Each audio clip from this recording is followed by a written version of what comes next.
اللہم صلی علی محمد وعلی آلہ وبارک وسلم۔ لاکھوں کروڑوں درود و سلام امام الانبیاء شافع محشر محمد مصطفیٰ احمد مجتبی صلی اللہ علیہ وسلم اور ان کی آل طیبین طاہرین پر۔ ہندوستان میں ایک مندر جو کئی سالوں سے قائم تھا، اس مندر کے پنڈت نے پورے ہندوستان میں یہ پروپیگنڈا کیا کہ ہندو مذہب جو ہے وہ حق پر ہے، نعوذ باللہ اسلام کا مذہب جو ہے وہ باطل ہے۔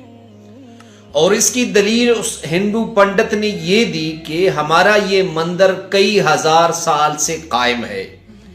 نہ اس کی کھڑکیاں خراب ہوئی، نہ اس کے دروازے خراب ہوئی، نہ روشن دان خراب ہوئی، نہ ہی اس مندر کے رنگ و روغن جو ہے وہ خراب ہوئی۔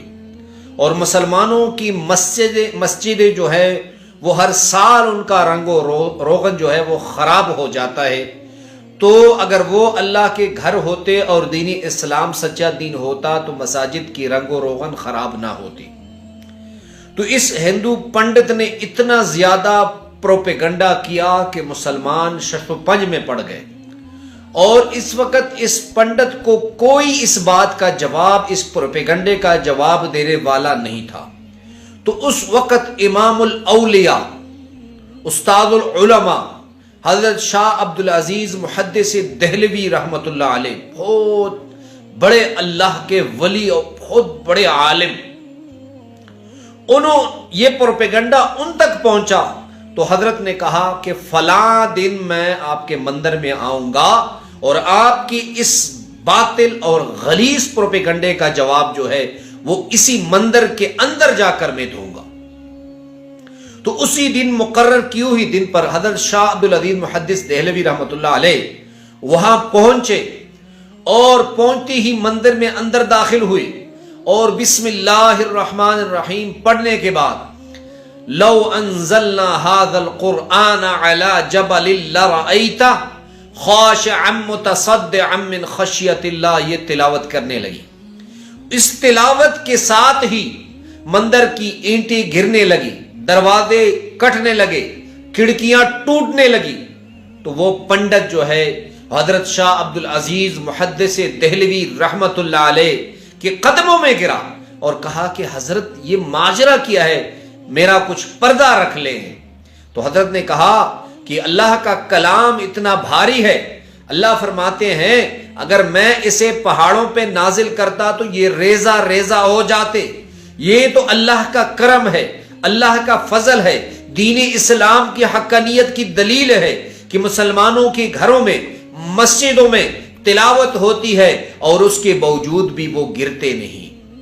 تو شاہ عبدالعزیز محدث دہلوی رحمۃ اللہ علیہ بہت بڑے اللہ کے ولی ہے۔ حضرت شاہ صاحب رحمۃ اللہ علیہ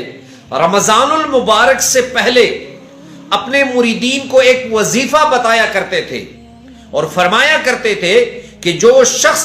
اس وظیفے کو کر لے اللہ رب العزت پورا سال اس کے رزق میں جو ہے وہ وسعت عطا فرمائیں گے۔ وہ وظیفہ انتہائی آسان ہے۔ اگر آپ نے خود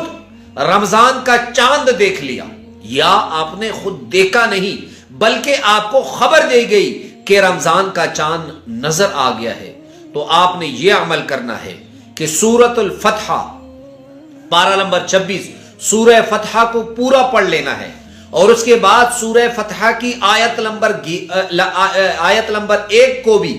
11 مرتبہ پڑھ لینا ہے۔ یعنی ایک مرتبہ مکمل سورہ فتح پڑھ کر اس کے بعد 11 مرتبہ پہلی آیت جو ہے بسم اللہ الرحمن الرحیم انا فتحنا لک فتحا مبینا، اس کو آپ نے پڑھ لینا ہے، اور اس کے بعد اپنی پریشانیوں کے حل کے لیے دعا کر لینی ہے۔ تو یہ اولیاء کرام کا مجرب وظیفہ ہے۔ امام الاولیاء حضرت شاہ ولی اللہ رحمۃ اللہ علیہ بھی، جو بہت بڑے حجت الاسلام کہا جاتا ہے ان کو،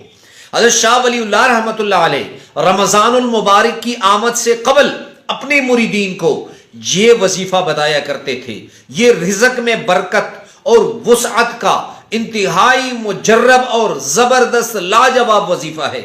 آپ کو اگر کوئی بڑی پریشانی ہے، وہ رزق کی پریشانی ہے، کوئی بھی پریشانی ہے کرائے کے گھر میں آپ رہتے ہیں، یا آپ چاہتے ہیں کہ میرا اپنا ذاتی کاروبار ہو، تو آپ دعا کریں اس عمل کے بعد، اللہ رب العزت آپ کی دعائیں رمضان المبارک کی برکت سے قبول